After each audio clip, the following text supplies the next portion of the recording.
నా తండ్రి ప్రభా కనికరించు, క్షమించు నైనా. మీరు త్వరగా వస్తున్నారు తండ్రి, మీరు రాకడ సమీపముగా ఉంది. త్వరగా నా తండ్రి సంఘం ఎత్తబడుతుంది. రహస్య రాకడ కొరకై మమ్మల్ని అందరినీ సిద్ధపరచు. పరిశుద్ధులతో ఉన్న తండ్రి ఎత్తబడే గుంపులోనికి మమ్మల్ని సిద్ధపరచు. ఇంకా నిర్లక్ష్యంగా అలక్ష్యంగా జీవించే దినాలు కాదు. అశ్రద్ధగా నా తండ్రి దేవా ఇంకా నమ్ముకోవచ్చులే, సమయం ఉందిలే అనేటువంటి దినాలు కాదు. ఎప్పుడు ఏ విధంగా ఎలాగునా నా తండ్రి లోకాన్ని విడిచి వెళ్ళాలనో మాకు తెలియదు దేవా. లేఖనాలు నా తండ్రి ఘోషిస్తున్నాయి మీరు త్వరగా వస్తున్నారని. ఇక్కడ ఉండేదాని కొరకు మేము రాలేదు, కానీ ఇక్కడి నుంచి మేము వెళ్ళిపోవాలయ్యా దేవా. ప్రతివాడు తన వరుసలో నిలబడుతున్నాడు తండ్రి. అయినా మా వరుస వచ్చినప్పుడు మేము వెళ్ళక తప్పదు. ఎంత ఉందామన్నా నా తండ్రి, ఎంత ప్రయత్నం చేసినా, ఎన్ని హాస్పిటల్ తిరిగినా, ఎన్ని ఐసీల్లో ఉన్నా నా తండ్రి ఇంకా ఉండలేము నా తండ్రి. నరులారా ఇంక రండి నా తండ్రి. ఆ పిలుపు మేరకు నా తండ్రి మమ్మల్ని అందరినీ సిద్ధపరచు. ఆ శ్రేష్టమైన పిలుపు కొరకు నా తండ్రి దేవా మమ్మల్ని అందరినీ సిద్ధపరిచిన తండ్రి, మీరు ఆశించిన రీతిలో దేవా సిద్ధపరుట కొరకై మమ్మల్ని సిద్ధపరచు.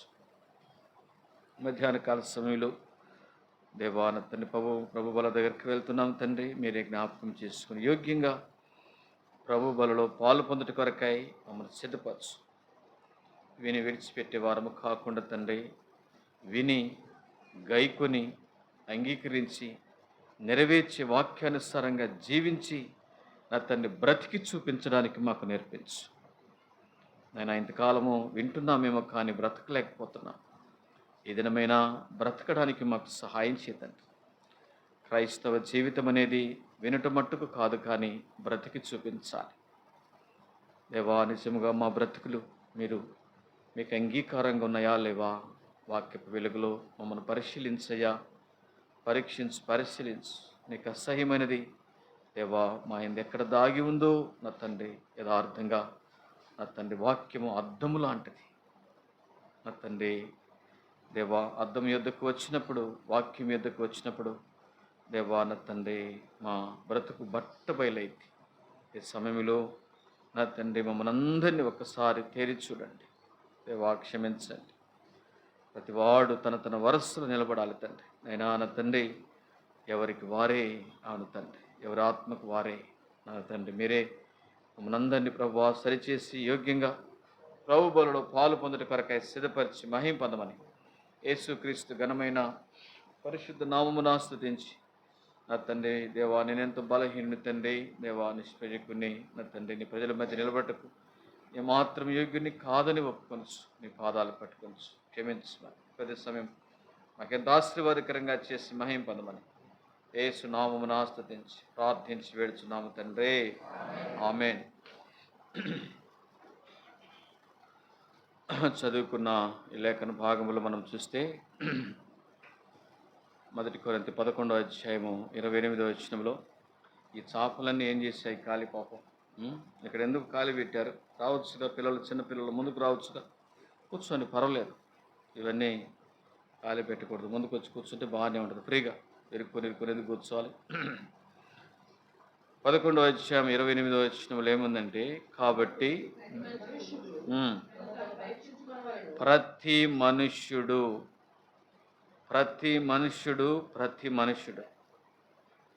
ఈ సమయం ఎలాంటిదంటే ఇతరులను పరీక్షించే సమయము కాదు. ఫలానన్న అట్ట చూడు, ఫలానట్ట అక్క చూడు, ఫలానని ఆయన ఇతరులను పరీక్షించే సమయం కాదు. ప్రతి మనుష్యుడు నీకై నువ్వు పరీక్ష చేసుకోవాలి. ఏమని పరీక్ష చేసుకోవాలి? నీకై నువ్వు పరీక్ష చేసుకోవాలి. ఏమని పరీక్ష చేసుకోవాలి? రండి, 2 కొరింథీ పత్రిక 13వ అధ్యాయం 5వ వచనం చదవండి. 2 కొరింథీ స్పష్టంగా బిగ్గరగా చదవండి. ఏమని పరీక్ష చేసుకోవాలంటే, మీరు విశ్వాసము కలవారై ఉన్నారో లేదో, మనము విశ్వాసులమా కాదా? అర్థమే.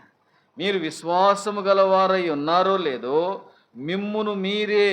అది అండర్లైన్ చేసుకున్నమాట. ఇతరులను పరీక్షించేది కాదు. ఫలానక్క ఇట్ట, ఫలానన్న ఇట్ట కాదు. ఎవరినంట? మనలను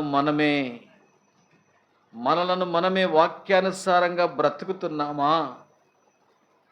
ప్రేమైన సహోదరుడా, సహోదరి, వాక్యానుసారంగా బ్రతకకపోతే ఎంతో నష్టము. వాక్యానుసారంగా బ్రతకకపోతే ఎంతో అపాయము నీ కొరకు పొంచుకొని ఉంది. వాక్యానుసారమైన బ్రతికే వారికే పరలోకము. వాక్యానుసారంగా బ్రతికేవారు మాత్రమే పరలోకములో ఉంటారు. వాక్యానుసారంగా జీవించే వారిని మాత్రమే పరిశుద్ధులు అంటారు. వాక్యానికి భిన్నంగా ప్రవర్తించే ప్రతి ప్రవర్తన కూడా ఇది శత్రువు ద్వారా కలుగుతుంది. శత్రువు చేసే ప్రతి పని ఏంటంటే నిన్ను వాక్యము నుంచి మళ్లించాలని. శత్రువు చేసే ప్రతి పని ఏంటంటే వాక్యానికి భిన్నంగా నిజంగా ప్రవర్తించేటట్టుగా చేసేది శత్రువు యొక్క పని. అందుకని ఆది కాండంలో మన బ్రదర్ చెప్పాడు, రత్నాకర్ చెప్పినప్పుడు చూసాం. ఆదాము అవ్వ ఏం చేశారంట? వద్దన్న పని చేశారు. అదే వారు చేసిన పని. ఈ సృష్టి పతనానికి కారణం ఏంటంటే ఏంటి?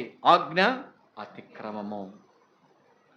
ఆజ్ఞను అతిక్రమించడం ద్వారా ఎంత నష్టపోయిందో భూమి మీద నిజంగా మనం స్పష్టంగా చూస్తున్నాం.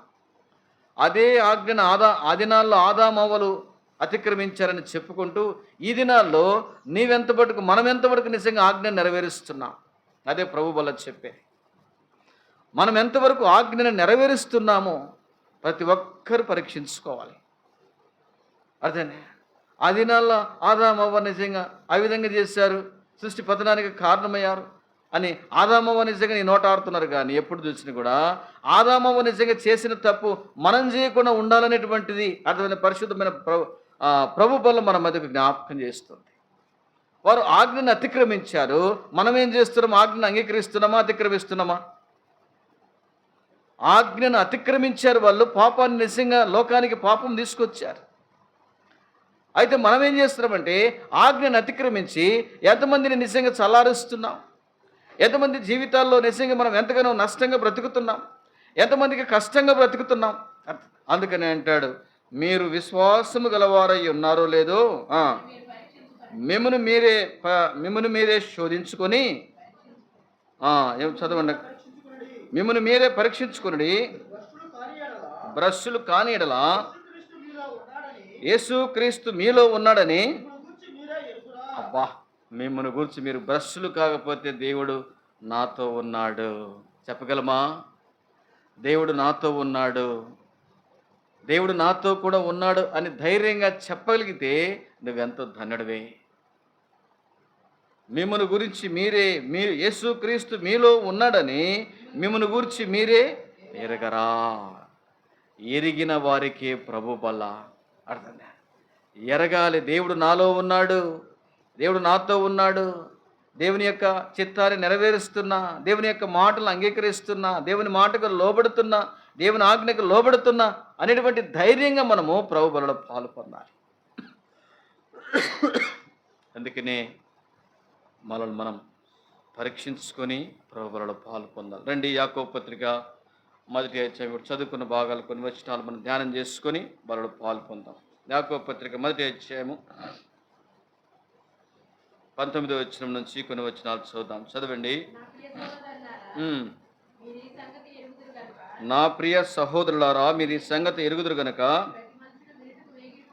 ప్రతి మనుష్యుడు వినుటకు వేగిరపడువాడును. ఇక్కడ గమనించాలి, ప్రతి మనుష్యుడు వినుటకు వేగిరపడువాడు. కామ ఉందంటే అక్కడ ఆలోచించేయాలి. ప్రేమైన సహోదరుడా, సహోదరి, బలలో పాలు పొందుతున్నటువంటి ప్రేమైన సహోదరులారా, వినుటకు మనము వేగిరపడుతున్నామా? వాక్యం వినడానికి మనం వేగిరపడుతున్నామా? వేగిరపడడం అంటే ఆసక్తి, పరుగు. వేగిరపడడం అంటే ఆసక్తితో నిజంగా వాక్యాన్ని అయ్యో, ఈ వారం బైబిల్ స్టడీ పోగొట్టుకుంటే నాకు రాదే, ఈ వారం సంఘ ప్రార్థన పోగొట్టుకుంటే నాకు రాదే, ఈ వారం నిజంగా ఉపవాస ప్రార్థన. వేగిరపడడం అంటే వాక్యము కొరకైనటువంటి తృష్ణ, వాక్యము కొరకైనటువంటి ఆరాటము. అర్థం వినడానికి, వాక్యం వినడానికి వేగిరపడువాడు. ఈ విషయంలో తప్పిపోయామా, గెలుచుకున్నామా? ఈ వారం సోమవారం నుంచి శనివారం వరకు ఎన్ని కూడికలు నీ కొరకే. సోమవారము, మంగళవారము, బుధవారము, గురువారము, శుక్రవారము, ఈ దినము రాత్రి శనివారం. నిజంగా విజ్ఞాపన కోరిక. ఈ కోరికలన్నీ ఎవరి కొరకు తెలుసా? నమ్మిన నీ కొరకే. ఈ కూడికలన్నీ ఎవరి కొరకంటే నీ క్షేమము కొరకే. దేవుని ఎరగని వారికి కాదండి కూడికలు. గుర్తుపెట్టుకోండి, అక్కడే మోసపడుతున్నారు చాలామంది. దేవుని ఎరగని వారికి కాదు, కానీ దేవుని ఎరిగిన వారికి మాత్రమే. మనం ఎలా ఉండాలని దేవుని వాక్యం సెలవిస్తుంది? వినుటకు వేగిరపడాలి. కాబట్టి ప్రతి మనుష్యుడు తను తాను పరీక్షించుకోవాలంటే అలా ఉన్నానా లేదా, వినడానికి వేగిరపడానా, వినే విషయంలో వెనకబన్నానా? ఒప్పుకుందామా? ప్రతి మనుష్యుడు వినుటకు వేగిరపడువాడును. చూసారా ఈ విషయంలో? ఓ దేవా, నీ మాటలు వినవలసిన రీతిగా వినలేకపోయాను, నీ సన్నిధికి రావలసిన రీతిగా రాలేకపోయాను. అర్థనా? నీ మాటలు అనేక విధాలుగా నేను పోగొట్టుకుంటూ వచ్చాను. అనేక సార్లు తండ్రి నీ స్వరాన్ని ప్రభువా నేను నీ స్వరాన్ని నేను దాటిపోతూ వచ్చాను. వినుటకు వేగిరపడువాడు. తప్పిపోయామా లేదా చెప్పండి? ఆజ్ఞను గైకొనువాడు. దేవుని ఉపదేశం, నా కుమారుడా నా ఉపదేశమును అంగీకరించుము, నా ఆజ్ఞను గైకొనుము. ఓ తండ్రి, నిజంగా వినుటకు వేగిరపడమని వాక్యం ఉంది, కానీ నిజంగా వినవలసిన రీతిగా వినలేకపోతున్నా. సగ ప్రార్థన పోగొట్టుకున్నా, బైబిల్ స్టడీ పోగొట్టుకున్నా, ఉపవాస ప్రార్థన పోగొట్టుకున్నా, అన్నీ పోగొట్టుకున్నా. వినే విషయంలో వేగిరపడలేకపోయాను, వెనకంజ వేశా. అంత్య దినాలు, ప్రభు రాకడ దినాల్లో సంఘానికి ఉన్నటువంటి లక్షణాలు 4 ఏంటంటే, అపోస్తుల కార్యములు 2వ అధ్యాయం 42వ వచనం. వీరు ఎవరంట? వీరు నమ్మినటువంటి దేవుని ప్రజలు, మూర్ఖులకు వక్రతరము నుంచి వేరే రక్షణ పొందిన వారు ఏం చేశారంట? వీరు అపోస్తులుల బోధయందును, ఈ అపోస్తులుల బోధయందును, సహవాసమందును, రొట్టె విరుచుట యందును, ప్రార్థన చేయట యందును ఎడతెగకయుండిరి. ఏం చేద్దాం దానికి? ఏ విషయంలో తప్పిపోతే ప్రభు దగ్గర, ప్రభు పాదాలు పట్టుకో. ఉన్న పాటుని మధ్యాహ్న కాల సమయంలో ప్రభు వస్తే వినుటకు వేగిరపడలేక ఈ 4 గంటల అనుభవాన్ని నిజంగా మరిచిపోయి సంఘానికి భిన్నంగా ఉండి నేను కూడా దేవుని బిడ్డగా నిజంగా చలామణి అవుతున్నానంటే నిజంగా పరలోకము ఒప్పుకోదు. వినుటకు వేగిరపడువాడను. వినుటకు వేగిరపడే విషయంలో తప్పిపోతున్నామా? దయచేసి ప్రభు దగ్గర క్షమాపణ అడుగుతా. దేవా, వినే విషయంలో ఎన్నోసార్లు నేను పోగొట్టుకున్నాను. అపోస్తులుల బోధ, ఈ బోధకు నిజంగా దేవుని ప్రజల బోధకు నేను దూరమవుతున్నానయ్యా. ఒప్పుకుందామా? దేవుడు కనికరిస్తాడు. ఎందుకంటే పరలోకానికి వెళ్ళేటువంటి గుంపు, శ్రేష్టమైనటువంటి గుంపు ఎవరంటే ఈ 4 గంటల అనుభవాలతో వారి విశ్వాస జీవితాన్ని కట్టుకునేవారు. వీరి కొరకే ప్రభు వస్తున్నాడు. వీరి కొరకే మధ్యాకాశంలో రహస్య రాకడ వస్తుంది. వీరు ఒకనొక సమయం, ఒకనొక దినాన వీరు భూమి మీద నుంచి వెళ్ళిపోతున్నారు. ఎవరంటే అపోస్తులుల బోధలో శ్రద్ధగా ఉండేవారు, వినుటకు వేగిరపడేవారు. రెండవదిగా మనం చూస్తే ప్రతి మనుష్యుడు వినుటకు వేగిరపడేవాడును, రెండో గుంపు ఎవరంట? మాటలాడుటకు నిదానించువాడు. మన మాటలు నిదానం ఉంటుందా?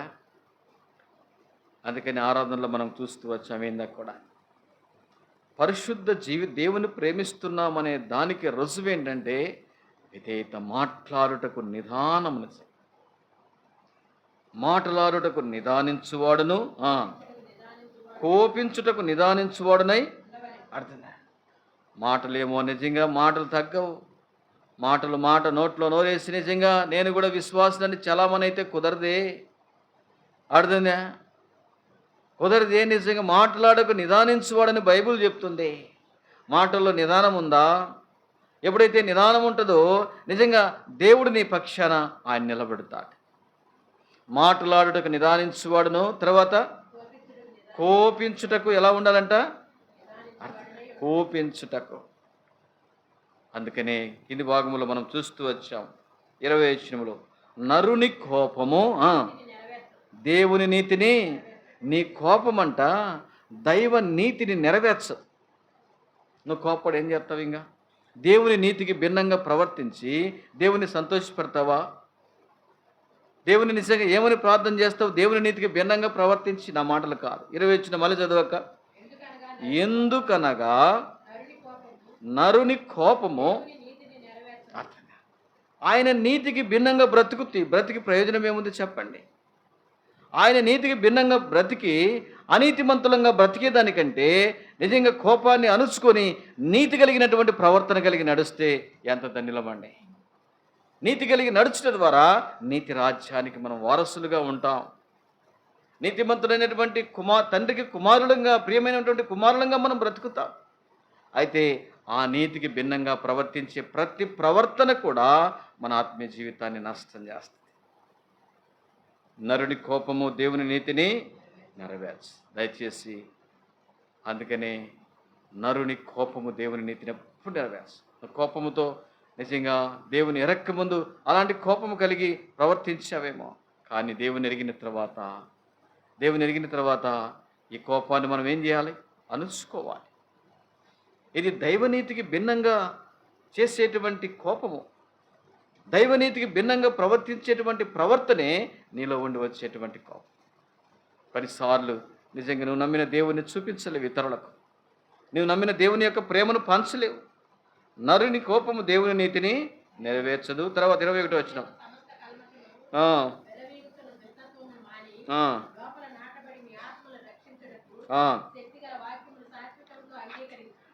ఆత్మలను రక్షించే దాని కొరకు ఏమంట? ఏది అవసరమంట?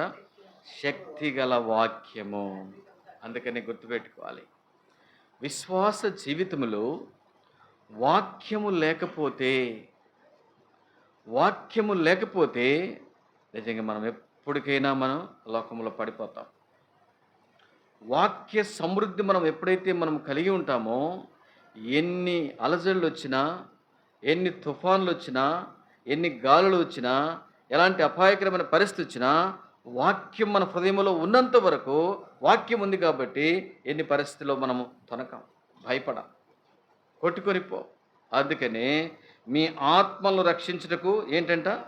శక్తిగల వాక్యము. ఆత్మలు రక్షించేది వాక్యమేనండి. ఈ దినాల్లో అన్నీ ఉంటాయి, అర్థమైందా? కొన్ని స్థలాల్లో అన్నీ ఉంటాయి, పాటలు ఉంటాయి, అర్థమైందా? మన ఒక మీటింగ్కి మేము వెళ్దామని అనుకున్నాం. మనం అనుకుంటున్నాం, ఎవరు అంటున్నారు అన్న వాళ్ళు పాటలు 9 గంటల వరకు పాడుతూనే ఉంటారన్న.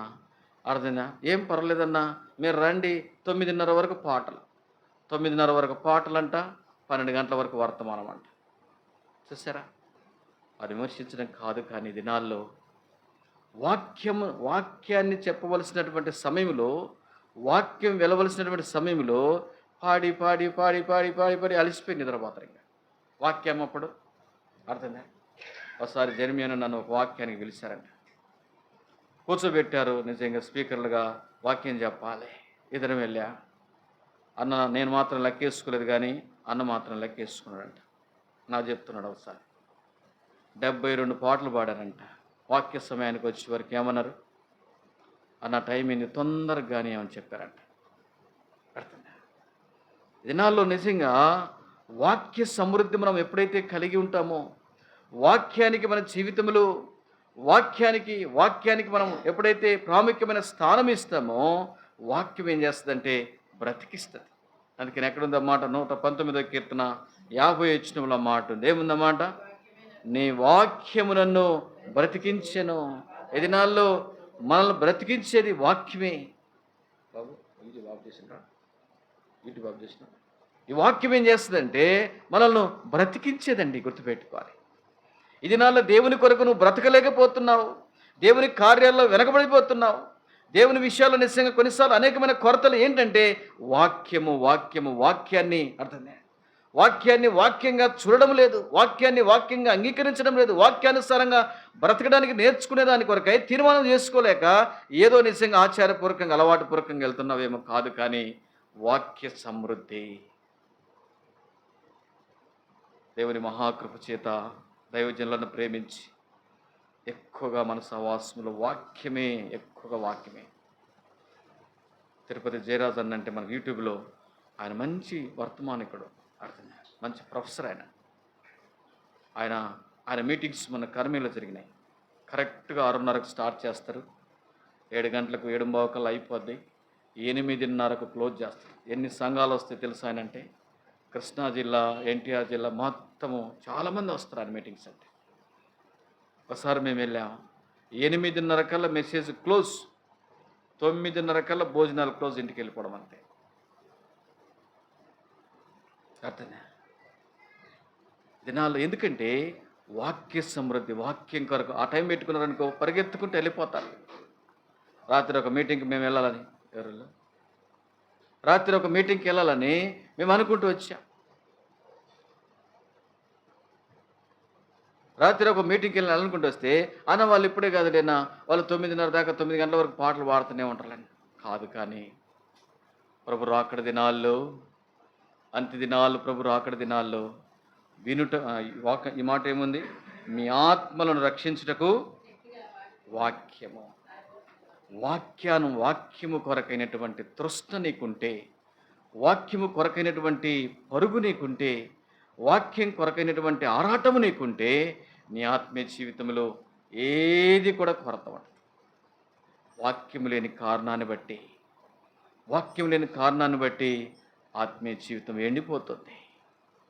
ఆత్మీయ జీవితంలో ఎండిపోతుంది. అన్నీ ఉంటాయి, పాటలు ఉంటాయి, డ్యాన్సులు ఉంటాయి, అవి ఉంటాయి, ఇవి ఉంటాయి, అర్థం, సౌండ్లు ఉంటాయి, కేకలు ఉంటాయి, అన్నీ ఉంటాయి. కానీ వాక్యం దగ్గరికి వచ్చేవారు అర్థంగా. రాత్రి అంటున్నారు 12 దాకా వాక్యం జరుగుద్దని. ఎవరు వింటారండి 12 దాకా? ఆలోచన చేయండి ఒకసారి. వాక్యాన్ని మనం జ్ఞాపకం చేసుకోవాలి. వాక్యానుసారంగా మన ఆత్మను రక్షించేటువంటి వాక్యము మనం ఎప్పుడు కూడా మనము ఆ వాక్యం కొరకు మనము పరిగెత్తాలి. వాక్యానుసారమైనటువంటి ప్రార్థన జీవితం, వాక్యం కొరకైనటువంటి తృష్ణ. అందుకని పైభాగంలో మనం చూస్తూ వచ్చాం, ప్రతి మనుష్యుడు వినుటకు వినేదానికి వేగిరపడాలి, మాట్లాడుటకు నిదానించాలి, కోపించుటకు నిదానించాలి.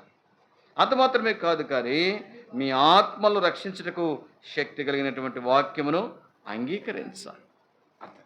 అందుకనే ప్రియమైన సోదరుడా, సోదరు, అంత్య దినాలు, ప్రభు రాకడ దినాల్లో వాక్యము. ఈ దినము ఎంతమంది లేచిన వెంటనే వాక్యం చదివి దినాన్ని ప్రారంభించారో నాకు తెలియదు. ఇంకా నీవు వాక్యానుసారంగా దినాన్ని ప్రారంభించడం నేర్చుకోలేకపోతున్నాం. మేము ప్రేమైన యవనస్తుడా, ముఖ్యంగా ఈ దినం వాక్యం చదివావా? లేచిన వెంటనే నిన్ను బ్రతికించేది, నీ వాక్యము నన్ను బ్రతికించేదని భక్తుడైన దావీదు అంటున్నాడు. దేవుని కొరకు నువ్వు బ్రతకడానికి సహాయం చేసేది దేవుని వాక్యమే. వాక్యం లేకుండా దినాన్ని ప్రారంభించి ఇంతవరకు నిజంగానే ఉన్నావు. ఒక అధ్యాయమైనా చదివేవా? యథార్థంగా ప్రభు దగ్గర ఒప్పుకో. వాక్యాన్ని చదవలేకపోతున్నానయ్యా, వాక్యాన్ని ధ్యానించలేకపోతున్నానయ్యా, వాక్యం అంటే అర్థం వినలేకపోతున్నానయ్యా, వాక్యానికి దూరంగా బ్రతుకుతున్నానయ్యా, నన్ను క్షమించు. వాక్యాన్ని ప్రక్కన పెట్టి ఏమి సాధిద్దామని పరిగెత్తుతున్నావు? వాక్యమైన దేవుణ్ణి నిజంగా ప్రక్కన, వాక్యం అనగా దేవుడే. ఆది యందు వాక్యముండెను, వాక్యమే దేవుడే. యోహాను సువార్త 1వ అధ్యాయం. వాక్యమైనటువంటి దేవుణ్ణి మనం ప్రక్కన పెట్టి దినాన్ని ప్రారంభించాం. కాదు, కానీ వాక్యముతో, దేవునితో దినాన్ని ప్రారంభించు. నీ జీవితంలో ఎంత మేలు పొందుతావు. వాక్యం లేకుండా దినాన్ని ప్రారంభించవద్దు. అందుకనే ఒక ఫోటో ఉంటుంది, భక్సింగ్ గారు చెప్తుంటాడు, ఆయన చూపిస్తూ, ఈ దినము నువ్వు బైబిల్ చదివావా? ప్రభుత్వమైతే ఆ క్యాలెండర్ మీ దగ్గరికి తీసుకురావడానికి ఈసారి మీటింగ్స్కి వెళ్ళినప్పుడు తీసుకొస్తా. ఈ దినం నువ్వు బైబిల్ చదివావా? ప్రశ్న. ఈ దినం బైబిల్ చదివావా? అర్థం. ఆ ప్రశ్న ఉంది, ప్రతి ఒక్కరికి ఆ ప్రశ్న వేసుకోవాలి. బైబిల్ చదవకుండా దినాన్ని ప్రారంభించి దినాన్ని ముగిస్తున్నవేమో, ఇది నీ ఆత్మీయ జీవితానికి ఎంతో నష్టం కలగచేస్తుంది. నీ జీవితాన్ని ఎంతో నష్టం తీసుకొచ్చేది శత్రు పనిచేస్తున్నాడు కొన్నిసార్లు. అందుకనే ఆత్మలను రక్షించుటకు ఏం చేయాలంట? శక్తి గల వాక్యమును సాత్వికముతో అంగీకరించుడి. ఆత్మలు రక్షించేది వాక్యమేనండి. వాక్యం లేకపోతే ఆత్మ ఎండిపోద్ది, ఆరిపోద్ది, చల్లారిపోద్ది. అర్థంగా ఆత్మను రక్షించేదాని కొరకు దేవుని వాక్యము దొరికే స్థలానికి రా. వాక్యం కొరకైనటువంటి తృష్ణ, వాక్యం కొరకైనటువంటి పరుగు నిజంగా నువ్వు కలిగి ఉంటే నువ్వెంతో ధన్యుడివి, ధన్యురాలివి. అందుకని 22వ వచనంలో మాట, మీరు వినువారు మాత్రమే అండి.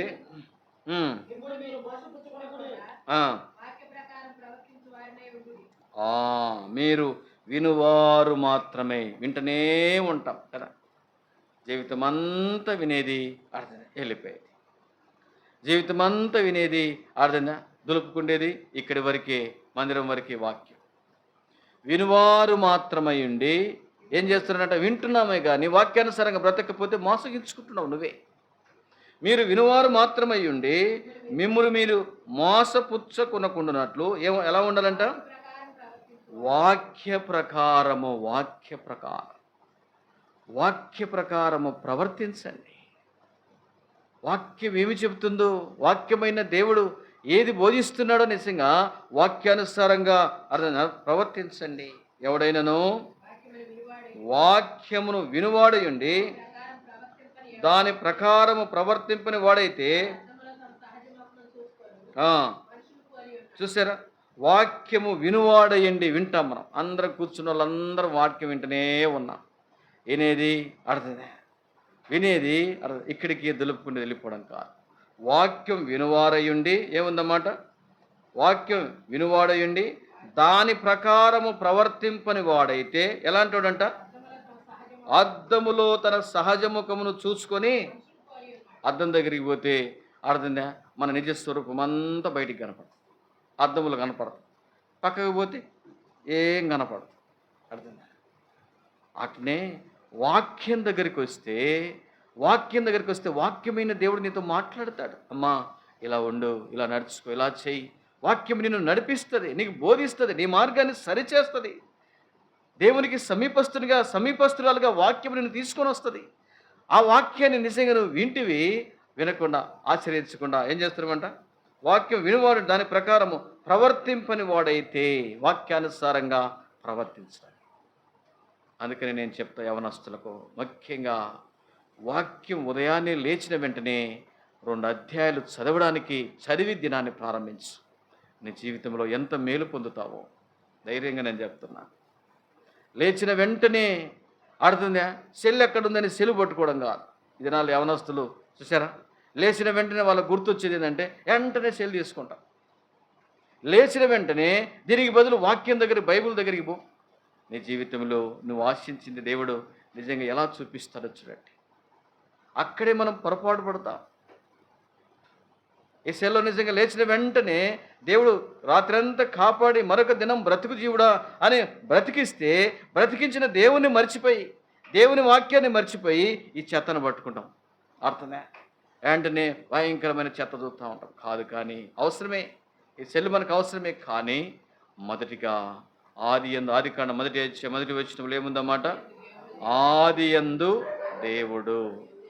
ఆదిలో మొట్టమొదటిగా వాక్యమైనటువంటి దేవునికి నీ జీవితంలో స్థానము ఇవ్వలేకపోతున్నావు కాబట్టి కొన్నిసార్లు ఎంతో నష్టపోతున్నా. ఇకనైనా యవనస్తురాల లేచిన వెంటనే ఒక 2 అధ్యాయాలు దేవునికి మొదటి స్థానమే. లేచిన వెంటనే బైబిల్ దగ్గరికి వెళ్ళు, 2 అధ్యాయాలు చదువుకో. దేవా ఈ దినము కొరకు నన్ను సిద్ధపరచు, అదే చదువుకో చాలంటే. దేవునికి మొదటి సమయం ఇవ్వడానికి అలవాటు చేసుకునే జీవితంలో దేవుడి నడిపింపు ఎలా ఉంటుందో, దేవుడు నిన్ను ఎలాగో ఆశీర్వదిస్తాడో, ఈ 2026వ సంవత్సరంలో నీవు ఆశించిన రీతిలో దేవుని యొక్క నడిపింపు ఎలా ఉంటుందో. ఇంతవరకు నువ్వు నడిచావు, అనేకమైనటువంటి విషయాల్లో ఫెయిల్యూర్ అయిపోయావేమో, అనేకమైన సాధించవలసిన రీతిగా సాధించలేకపోతున్నావేమో. కానీ ఇక్కడైనా సరే లేచిన వెంటనే దేవునితో సహవాసం చేయి. అందుకని ఆయనతో నీవు సహవాసం చేసిన ఎడల ఏం కలుగుద్దంట, సమాధానం కలుగును. ఇది నాలో సమాధానము కోల్పోతున్నాము. కారణం ఏంటంటే దేవునితో సహవాసం లేదు. ఆయనతో సహవాసం చేయాలంటే లేచిన వెంటనే దేవా నాతో రాయ్యా, ఏదైనా నన్ను నడిపించయ్యా. కుటుంబ వ్యవస్థలు, సంఘ జీవితంలో, సమాజంలో ఈ దినాన్ని నేను దొర్లించుకోవాలి తండ్రి. ఈ దినాన్ని నేను దొర్లించుకోవాలి, ఈ దినాన్ని ప్రారంభిస్తున్నా, కొనసాగించాలి, ముగించాలి. అర్థమే, నిజంగా దినములు అనేకమైన అపాయాలు మన కొరకు కాచుకొని ఉన్నాయి. అందుకనే పాడతారు ఒక పాట, నీ స్వరము వినిపించు ప్రభువా, నీ దాసుడు పాడండి ఒక పల్లవ మాట, ఆ పాట. నీ స్వరము వినిపించు ప్రభువా, నీ దాసుడాలకించున్.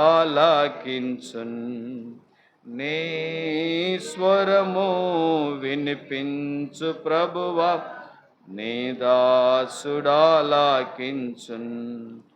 ఉదయమునే లేచి నీ స్వరము వినుట నాకు ఎంతో మధురము. ఉదయమునే లేచి నీ స్వరము వినుట నాకు ఎంతో మధురము. దినమంతటి కొరకు నన్ను సిద్ధపరచు, రక్షించు ఆపదల నుండి, రక్షించు ఆపదల నుండి. చూసారా చక్కగా రాస్తారు పాట. నీ స్వరము వినిపించయ్యా, నీ దాసుడు ఆలకిస్తా. ఉదయమునే లేచి నీ స్వరము వినుట నాకెంతో మధురము. ఎందుకంటే దినమంతటి కొరకు నన్ను సిద్ధపరచు. దినాన్ని ప్రారంభిస్తున్న అనేకమైన పరిస్థితులు దాటుకొని విజయోత్సవంతో నిన్ను సేవించడానికి నాకు నేర్పించు. అందుకని మనం ఏం చేయాలంటే వాక్యమును వినువాడయుండి, తర్వాత ఏముందట, దాని ప్రకారము ప్రవర్తింపని వాడైతే మనుషుని పోలి ఉన్నాడు. వాని తను చూసుకొని అవతలికి పోయి మర్చిపోవును కదా. 25వ వచనం చదవక,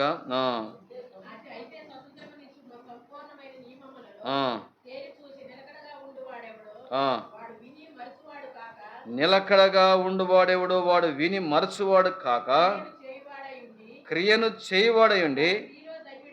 అర్థమైందా ఈ మాట? ఎంత చక్కగా 25వ వచనంలో, వాడు విని మరచువాడు కాక.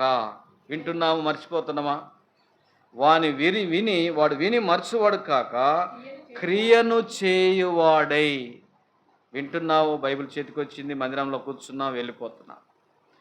దేవుడు నీ ద్వారా కోరుకునేది ఏంటంటే విని మరిచేవారంగా ఉండకూడదు, కానీ క్రియను చేయవాడయుండి తన క్రియలో అంటే వాక్యాన్ని చదివి అర్థం చూపించి వాక్యానుసారంగా బ్రతకడానికి దేవుడు నేర్పిస్తాను నీకు.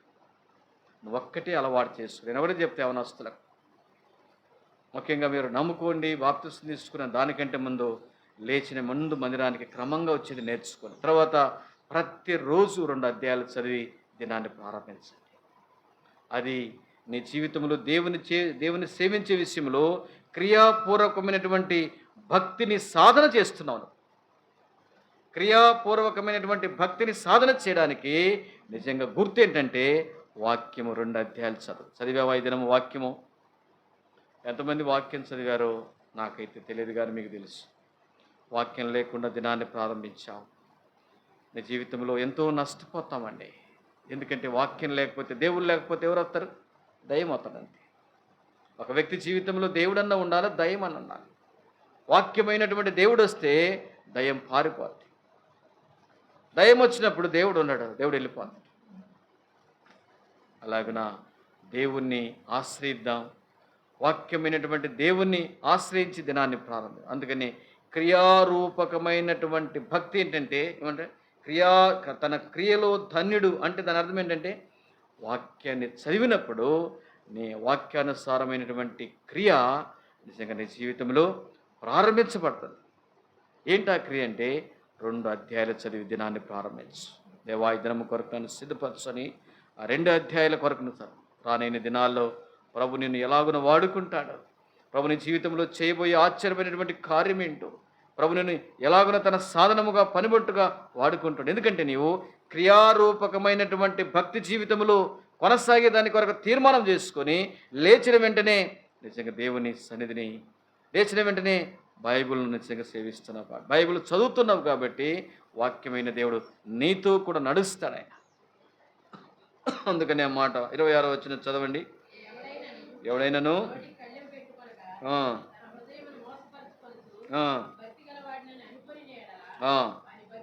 26 వచ్చిన చూడండి. ఎవడైనను నోటికి కళ్ళెం పెట్టుకొనక ఆడుతుంది. రక్షించబడిన తర్వాత నీ నోటికి ఏముండాలంట? కళ్ళెం పెట్టుకోవాలి. ఆడుతుందా? నోరును పాడేసుకోకూడదు. నోటిని కళ్ళెం పెట్టుకొనక తన హృదయమును మోసపరుచుకొనొచ్చు భక్తి గలవాడనని అనుకుని నిలవని భక్తి నోరేమో నిజంగా నోటిని అదుపులో పెట్టుకోకుండా నేను కూడా భక్తుని అనుకుంటే అట్టయితే, నేను కూడా భక్తి పర్రాలని అనుకుంటే అట్టయితే. 26 వచ్చి నేను చెప్పేది అదే. నోటిని అదుపులో పెట్టుకోకుండా నేను కూడా భక్తుని అనుకోకూడదంట. భక్తుడు ఏం చేస్తాడంటే తన నోటిని అదుపులో పెట్టుకుంటాడు. ఇది భక్తునికి ఉన్నటువంటి లక్షణం. భక్తి లేని వానికి ఏం చేస్తాడంటే నోటిని అదుపులో పెట్టుకోడు, వాడి ఇష్టం అంతే. మన నోటిని అదుపులో పెట్టుకోవడమే మన భక్తికి నాంది పలుకుతుంది, మన భక్తికి గుర్తండి. మనం జీవిస్తున్నామనే దానికి గుర్తు ఏంటంటే మన నోటికి అర్థంగా కళ్ళం వేసుకోవాలి. అందుకని మా 3వ అధ్యాయంలో మనం చూస్తే చూడండి మాట, 3వ అధ్యాయంలో 3వ అధ్యాయం 5వ వచనం చదవండి. యాకోబు పత్రిక 3:5. అలాగుననే నాలుక కూడా చిన్న అవయవమై బహుగా అదిరిపడుతుందంట. నాలుకైతే మన అవయవాలన్నిటికంటే చిన్న అవయవం, అయితే ఇది అదిరిపడుతుందంట. ఎంత కొంచెము నిప్పు ఎంత విస్తారమైన అడవిని తగులు పెడుతుంది. నిప్పేమో కొంచెం, అగ్గిపుల్ల అంతే, అడవినంతా కాల్చేస్తుందంట. చూసారా, ఏంటున్నారా? ఎంతే అగ్గిపుల్ల ఎంతే ఉంటుంది, కానీ అడవినంతా కాల్చేస్తుంది. విస్తారమైనటువంటి అడవిని తగులు పెడుతుందంట. నాలుక అగ్నియే, నాలుక మన అవయములలో ఉంచబడిన పాప ప్రపంచమై సర్వ శరీరమునకు మాలిన్యము కలుగచేయును, ప్రకృతి చక్రమునకు చిచ్చు. అబ్బా, ఎంత భయంకరమైందండి నాలుక. దీన్ని చాలా జాగ్రత్తగా చూసుకోకపోతే మన జీవితాన్ని నష్టం చేస్తుందండి. మన ఆత్మీయ జీవితాన్ని, మన భక్తి జీవితాన్ని నష్టం చేస్తుంది, చిచ్చు పెడుతుందంట. చూసారన్నమాట. ప్రకృతి చక్రమునకు చిచ్చు పెట్టును, అది నరకము చేత చిచ్చు పెట్టబడును.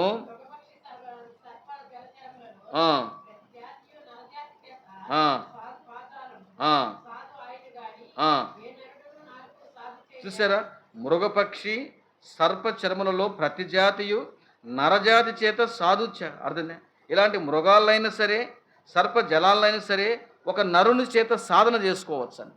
ఒక నరుడు వాటిని సాధన చేస్తారు, వాటిని కంట్రోల్ చేయడానికి నరునికి అధికారం ఉందంట.